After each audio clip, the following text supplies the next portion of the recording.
Welcome to the Frugal Gardener's Homestead. It's late morning on the homestead. This is episode number 4 of Gardening Over 40, and today is the payoff. Today is the day that we're actually going to start planting, and I'm also going to share some new information with you guys. As a matter of fact, this is going to be a special edition, so please stick with us.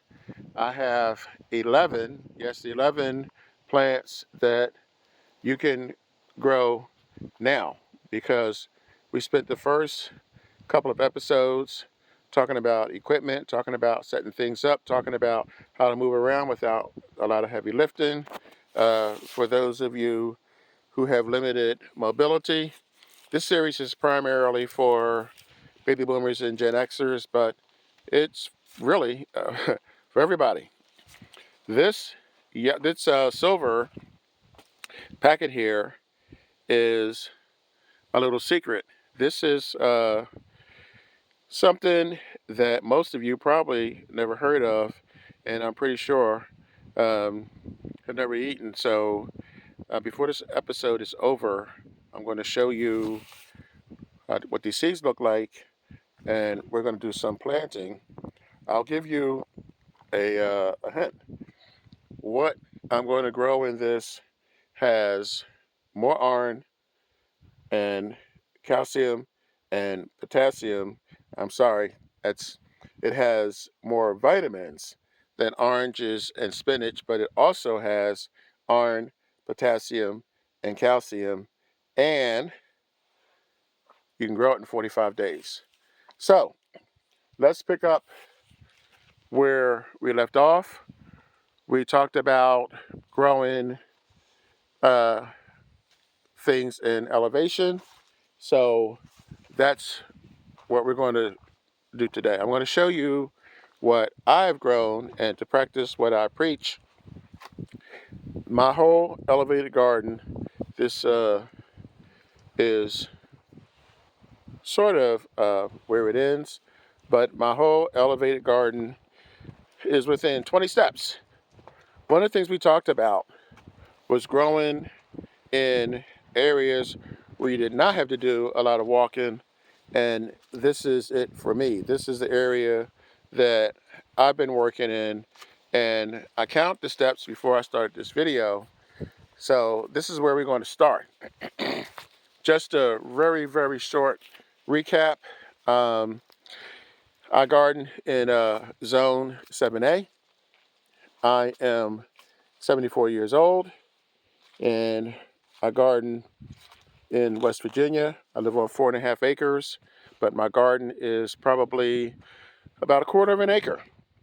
So we had some fun a couple episodes ago where I asked people to, if they were willing, to put in their age and put in where they're gardening from.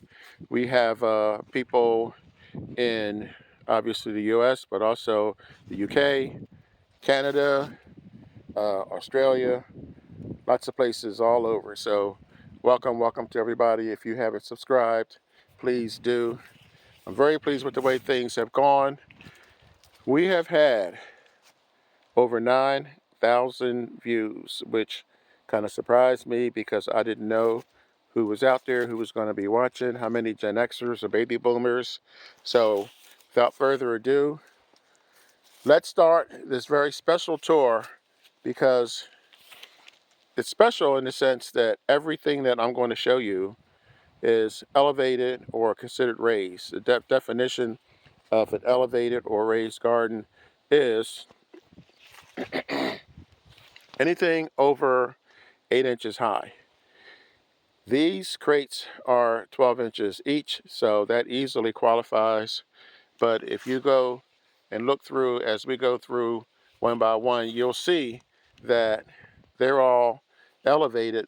The requirement is 8 inches, and I've upped that to 12 inches. So everything I'm showing you is going to be at least a foot off the ground. And we're going to start right here with these peas. There are peas in 1, 2, all 3 of these containers. And this is very easy. The thing is, what I look for is when I put that stool down that we talked about in the earlier episodes, how easy is it going to be for me to reach to get to these plants? And it's going to be pretty easy because this is clearly over 12 inches. And when you sit down on the bench, it's going to put you right there. So you don't have to do a lot of leaning. In fact, out of these 11, well, I'm saying 11, but it's actually 12, um, 12 different plants. There's no kneeling, and that's the goal. So we talked about peas, that's number 1. And number 2 is mustard greens. And that's these guys here. Obviously, this is my garden. You can rearrange this any way that you see fit. And you can grow more, you can grow less. This is what works for me at this point. And number 3 on that list, this guy here, this is purple cabbage. And I'm growing this in the same pot with the peas because the peas will be done. The cabbage will continue. So I have more of that on the other side, up, down there in that mini greenhouse here. I have another mini greenhouse here. So just done a 360. So far we've done peas, we've done mustard greens, we've done purple cabbage. This one, this one I've given you guys several shots of this. It's a little bit wilted this morning, but once I water it, it will come back. We did have rain last night, but I keep this covered. If you're wondering why this thing is always down here, it's because I have no choice but to cover this every night, or the deer will think that the buffet is open and this will all be for nothing. So that's the reason why it didn't get much of the rain. Now, number 5 on the list is this sad looking pot over here. These are potatoes, white potatoes. The potatoes on the right are just about ready to harvest. The potatoes on the left are not. So I'm going to do a little bit of surgery, and I may harvest these on the next video. These were planted, it looks like 8/17. Next week is December, do the math. So we're going to have some potatoes to add to the potatoes that I grew this summer. And I'm going to move on to number 6 now, which is red Russian kale. You're going to see a lot of this in my garden because it's very easy to grow. There's even some in this pot here, which I'll come back to. You got a bunch of it here and here. My family's big on salads. So the frugal daughter, the frugal son-in-law, and the frugal granddaughter are here for the holidays, for Thanksgiving. And I've been harvesting off of these. That's why some of these are in various states, because this is a garden that's actually in use. So this is not just for show. I'm not just growing this to show you guys. This will give you an example of how tall and how high that red Russian kale can get. I have more of this on the other side. I'll come to it in a minute, but let's keep things moving. Number 7 is spinach, and this goes to what I was saying to you earlier. I have spinach growing, I won't say year round. It's kind of difficult to grow in the summer, but this is some of the spinach that I planted. You'll see that there's a bare spot there. That's cool because I can plant more spinach there, and this way you'll have spinach growing consistently. And the next one that I'm going to do, you guys already, well, most of you, if you're in the gardening, you'll know, is carrots.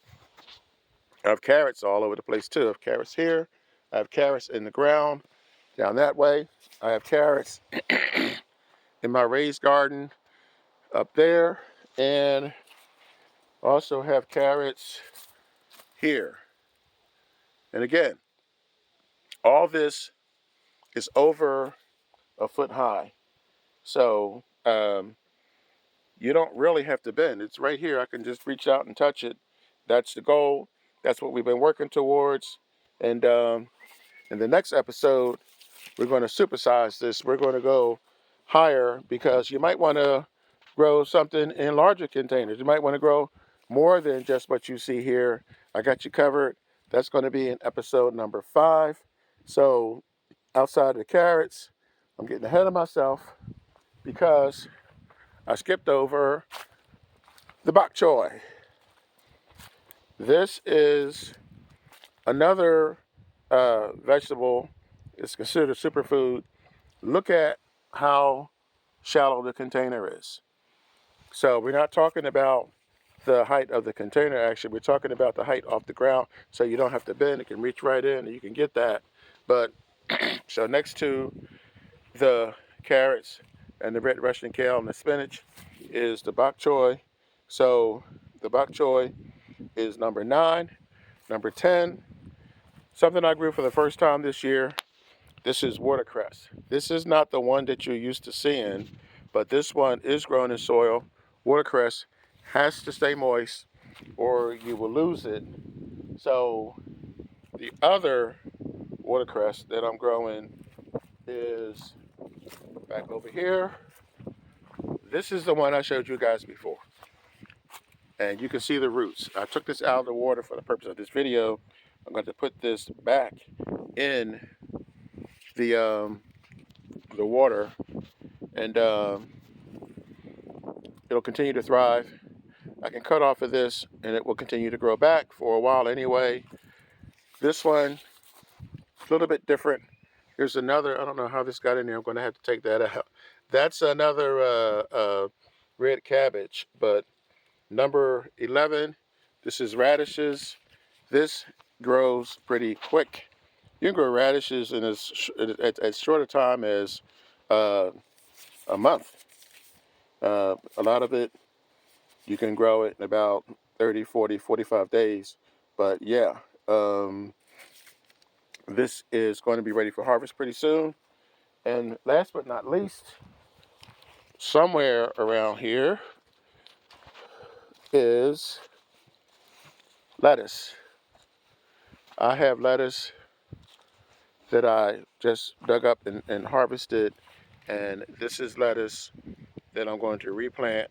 All this is going to be lettuce that's going to be replanted. And that is my number 12.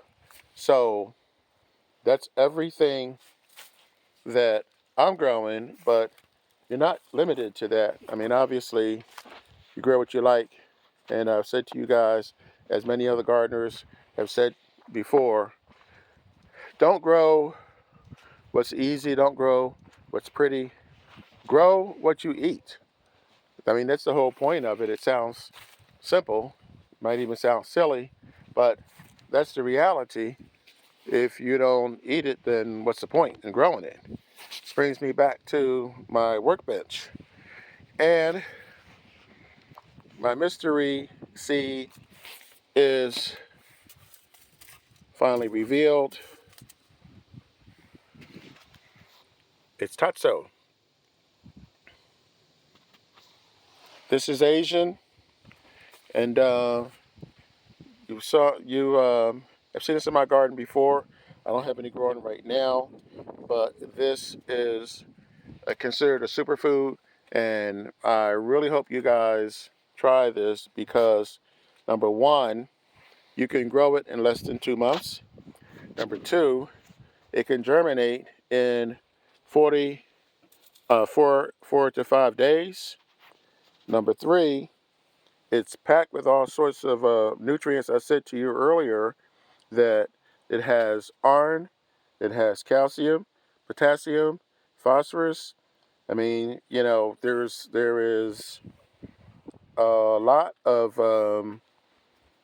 good things that you can get out of this. The thing is this: we are getting older, and the winters are no joke. So you grow stuff like this to help keep you healthy. That's the name of the game. So when you plant these, I'm not going to fight with these seeds today to try and get them out. But maybe in the next video, I'll show you what they look like. They're small, they're round, they're reddish in color. You sprinkle them on the top, and you just kind of cover them lightly. Moisten the soil. Very key this time of year. It's November. These seeds are not going to germinate out here at 50 degrees. So take them inside, keep them moist, not too wet, and it needs to be around 60 degrees before they germinate. So 60, 65 degrees, 70 is even better. And in 4 days to a week, you'll see them sprout. Now, they are adaptable to the cold. Once they harden off, once they get older, once they get established in the soil, then you can take them outside. So I hope you give this a try. This is something that I think is underrated, that a lot of people here in the U.S., we kind of stuck on the same 3 or 4 or 5 vegetables every year, and we call it a day. Now, it's a new day. It's time for us to try something different. So that is it for now. Now you have something to plant in your raised garden, and we're going to move forward in the next episode, which is going to be even more informative than this episode, because we're going to move away from these small containers and we're going to go supersized. So we're going to start growing in larger containers, which means that we will have the ability to grow more than what we're growing now. So look at this as graduation day. That's it for now. Again, if you guys, for fun, if you want to pop a line in the comments, questions, if you have any tips or suggestions of your own, if you want to tell us where you're gardening, or if you want to throw in your age, that's great. If you don't, that's fine too. But I thank you again for your time. Again, if you have not yet checked out episodes 1, 2, and 3, I will link them in the description. So for now, I'm the Frugal Gardener. And as I always say, when you grow your own food, you'll always know where it comes from. I'll catch you guys next Tuesday. Enjoy your Thanksgiving. Have a good one.